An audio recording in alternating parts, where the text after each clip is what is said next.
वर्ण व्यवस्था और जाति व्यवस्था क्या है?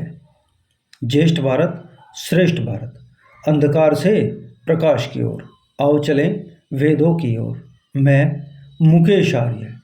श्रेष्ठ भारत में आज का विषय है वर्ण व्यवस्था और जाति व्यवस्था क्या है।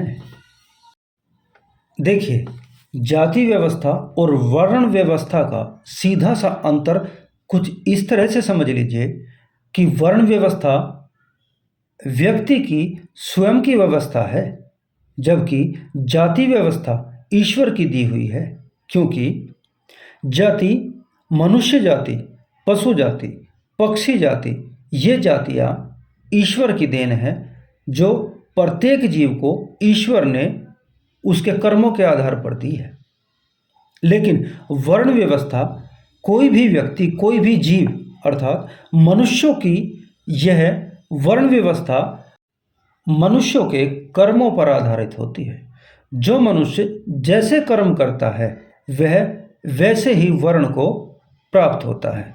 कहने का अर्थ है कि जाति व्यवस्था ईश्वर की दी हुई व्यवस्था है, क्योंकि जाति व्यवस्था के आधार पर ईश्वर ने प्रत्येक आत्मा को एक शरीर दिया है, मनुष्य का शरीर दिया है या पशु पक्षी का शरीर दिया है, यह उसकी जाति है।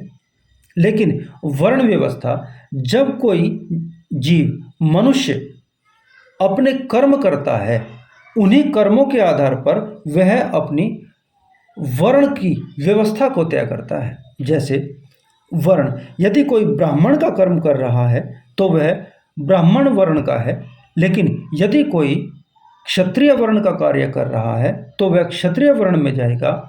इसके बाद यदि कोई वैश्य वर्ण का कार्य कर रहा है तो वह वैश्य वर्ण में जाएगा, और यदि कोई शूद्र वर्ण का कार्य कर रहा है तो उसका वर्ण शूद्र हो जाएगा। इसके लिए जाति से कोई दूर दूर तक का संबंध नहीं है।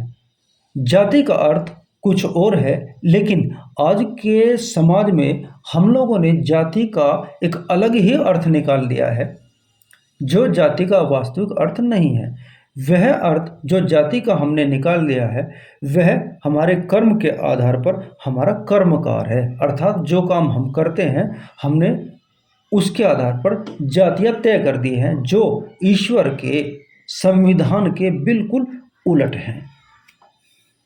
ब्राह्मण, क्षत्रिय, वैश्य और शूद्र ये सब जातियाँ नहीं हैं, ये वर्ण हैं जो किसी भी मनुष्य के कर्मों के आधार पर निर्धारित किए जाते हैं।